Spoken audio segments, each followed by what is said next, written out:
The Cake and the Diamond by Athen Muendil. I was in the Rat and the Pot, a foreigner corner club in Aldroon, talking to my fellow rats when I first saw the woman. Now, Breton women are fairly common in the Rat and the Pot. As a breed, they seem inclined to wander far from their perches in High Rock. Old Breton women, however, are not so migratory, and the wizened old biddy drew attention to herself, wandering about the room talking to everyone. Nimloth and Weediad were at their usual places, drinking their usual stuff. Weediad was showing off a prize he had picked up in some illicit manner, a colossal diamond, large as a baby's hand and clear as spring water. I was admiring it when I heard the creaking of old bones behind me.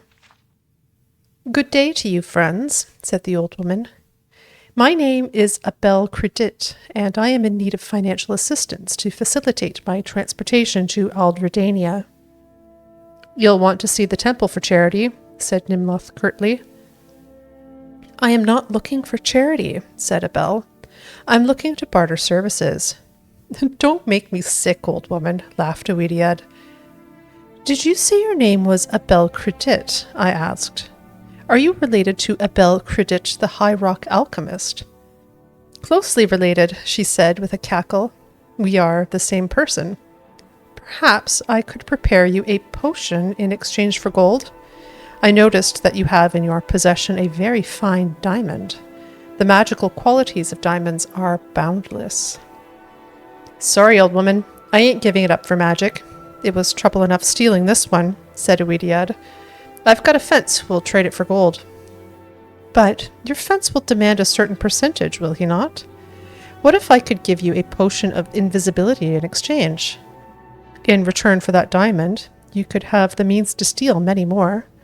A very fair exchange of services, I would say." "It would be, but I have no gold to give you," said Weediad. "I'll take what remains of the diamond after I've made the potion," said Abel. "If you took it to the Mages Guild, you'd have to supply all the other ingredients and pay for it as well. But I learned my craft in the wild, where no potion makers existed to dissolve diamonds into dust. When you must do it all by hand, by simple skill, you are blessed with remnants those fool potion makers at the guild simply swallow up." "That sounds all very nice," said Nimloth. "But how do we know your potion is going to work? If you make one potion, take the rest of Weediad's diamond, and leave, we won't know until you've gone whether the potion works or not." Trust is so rare these days," sighed Abel. "I suppose I could make 2 potions for you, and there'd still be a little bit of the diamond left for me. Not a lot, but perhaps enough to get me to Aldredania.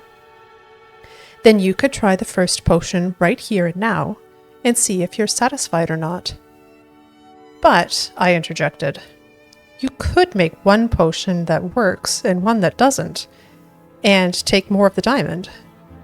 She could even give you a slow-acting poison, and by the time she got to Aldredania, you'd be dead." "Bleedin' Kinnereth, you Dunmer are suspicious. I will hardly have any diamond left, but I could make 2 potions of 2 doses each, so you can satisfy yourself that the potion works and has no negative effects. If you still don't trust me, come along with me to my table and witness my craft if you'd like." So it was decided that I would accompany Abel back to her table, where she had all her traveling bags full of herbs and minerals, to make certain that she was not making 2 different potions. It took nearly an hour of preparation, but she kindly allowed me to finish her half-filled flagon of wine while I watched her work. Splintering the diamond and powdering the pieces required the bulk of the time. Over and over again she waved her gnarled hands over the gem, intoning ancient enchantments, breaking the facets of the stone into smaller and smaller pieces. Separately, she made pastes of minced bittergreen, crushed red bulbs of Delarco spey, and driblets of Siciliani oil. I finished the wine.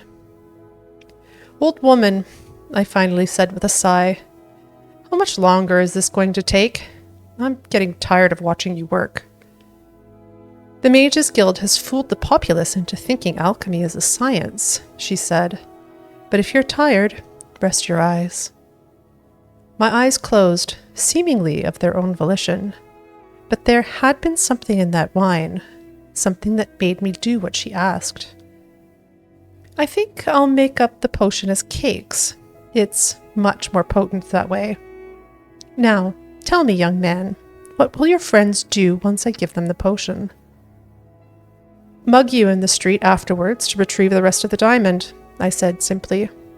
I didn't want to tell the truth, but there it was. "I thought so, but I wanted to be certain. You may open your eyes now." I opened my eyes. Abel had made a small presentation on a wooden platter, 2 small cakes and a silver cutting knife. "Pick up the cakes and bring them to the table," said Abel, "and don't say anything except to agree with whatever I say." I did as I was told. It was a curious sensation.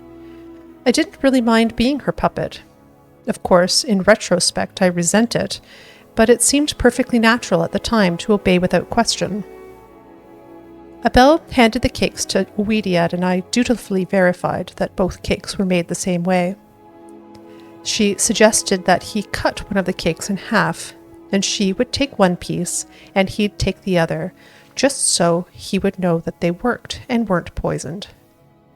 Ouidiad thought it was a good idea, and used Abel's knife to cut the cake. Abel took the piece on the left and popped it into her mouth. Ouidiad took the piece on the right and swallowed it more cautiously. Abel and all the bags she was carrying vanished from sight almost instantly. Nothing happened to Ouidiad.